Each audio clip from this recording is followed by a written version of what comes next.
Kaya hinayaan ng Diyos na maranasan mo ang problemang yan ay sapagkat alam niya na hindi mo makakaya yan. Nagulat kayo Honestly, minsan, ito ang pinapayo ko sa iba. Paano ko ito in-explain? Madalas, kapag nakaka-encounter tayo ng problema sa buhay, ang ipinapayo natin usually sa iba, minsan maging sa ating sarili, ay ang mga salitang ganito. Hindi hahayaan ng Diyos ang problemang yan na maranasan mo kung alam niyang hindi mo kaya. Totoo naman, naniniwala po ako dyan.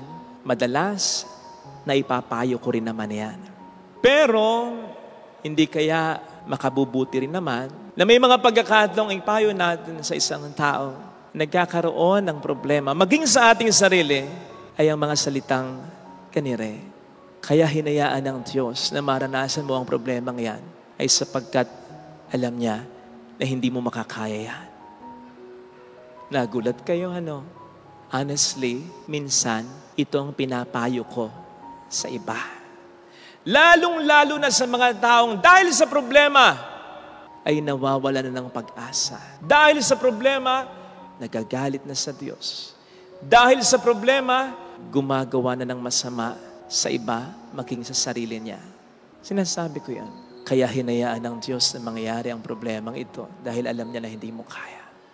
Siyempre, in-explain ko ng maganda. Dahil kung hindi, mas lalo siyang mawawalan ng pag-asa.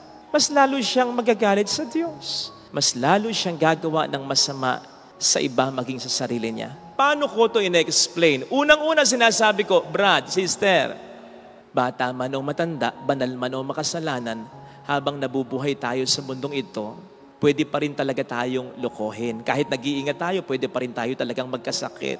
Kahit nagpapakabuti tayo, pwede pa rin may masamang gumawa sa atin. Bahagi yon ng buhay natin sa mundo at ng pagsunod natin kay Kristo. So, lahat tayo walang ligtas. Katulad sa Ebanghelyo, parehong yung hangal at matalino ay nakaranas ng bagyo. Ang bagyo ay sumisimbolo sa mga problema na mararanasan natin sa mundong ito. Then, sasabihin ko, depende na lang kung paano natin naharapin ang mga problemang ito. Kung mas lalo tayong aasa at kakapit sa Diyos, o mawawalan tayo ng pag-asa kung mas lalo tayong sasampalataya sa Diyos, o magagalit tayo sa Kanya. Kung mas lalo tayong magpapakabuti, o tatalikdan na natin ang pagiging mabuti. Depende sa kung paano natin haharapin ang problema, but it will all depend sa pundasyon na meron tayo. Pag sinabing pundasyon na meron tayo, ito yung relasyon natin kay Kristo. Dito ko nasasabihin yung, so ngayon, kita mo na, nawawalan ka ng pag-asa, nagagalit ka sa Diyos, sinisisi mo pati Diyos sa mga masamang nangyayari sa iyo, gumagawa ka ng masama sa iba, sa sarili mo. Ibig sabihin yan, hindi matibay ang pundasyon mo at ang relasyon mo kay Kristo. Kaya niya hinayaan na maranasan mo ang problemang kinakaharap mo ngayon. Kasi alam niya hindi mo kakayanin Pero hindi para sirain ka, kundi para buuin ka. Kita mo, buhay ka pa? Para lang maisip mo, dapat mong tibayan ang pundasyon mo. Para lang maisip mo, may kinakailangan kang ayusin, improve sa buhay mo. Para maging matibay ang pundasyon mo. Dahil hindi lamang ito ang darating na bagyo. Marami pang darating na bagyo sa buhay mo na kung hindi mo aayusin ang pundasyon mo, particularly ang relasyon mo kay Kristo, mas lalong hindi mo kakayanin yung mga susunod na bagyo. Kaya inaalaw ng Panginoon para magising ka, para may ma-realize ka, para mas mapabuti ka pa. Natatandaan po ninyo yung Ebanghelyo noong nakaraang linggo. Diba, binagyo. Ang bagyo ay sumisimbolo sa problema. Binagyo ang mga disipulo ni Kristo kasama si Kristo. Lula ng isang bangka, halos lumubog na.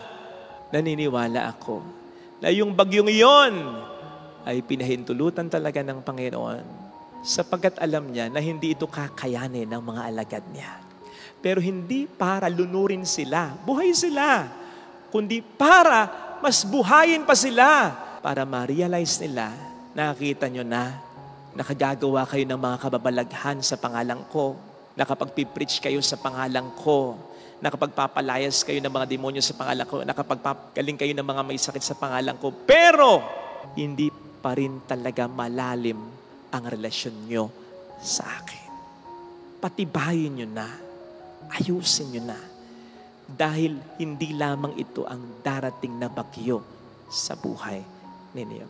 Kung nasusubaybayan natin ang ating mga unang pagbasa nitong mga nagdaang araw, di ba, ito'y tungkol sa inaalaw talaga ng Diyos na matalo ang mga Israelita.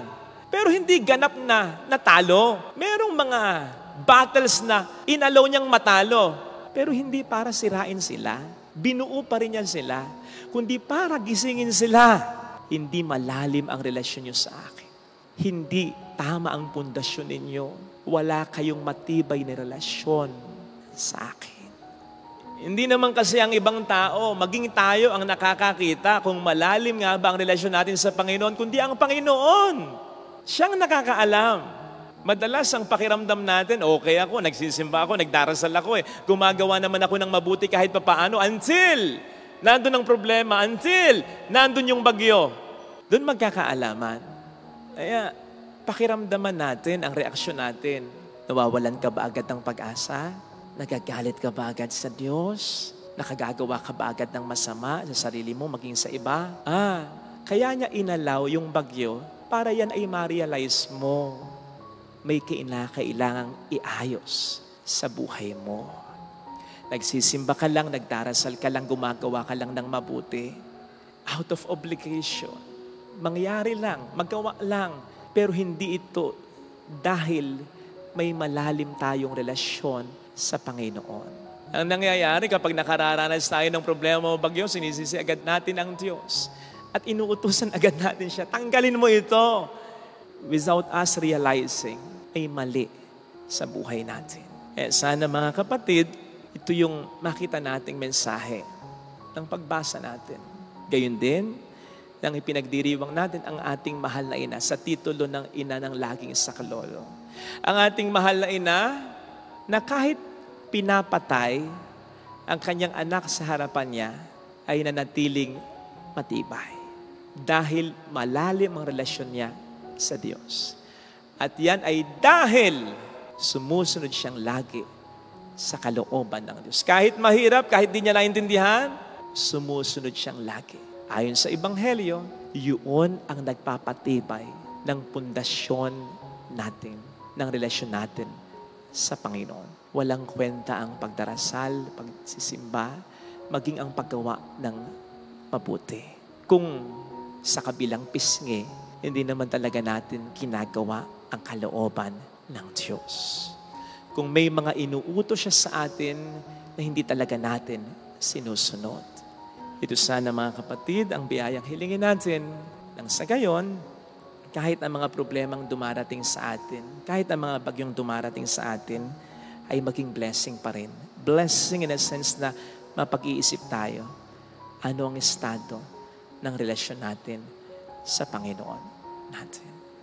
Amen.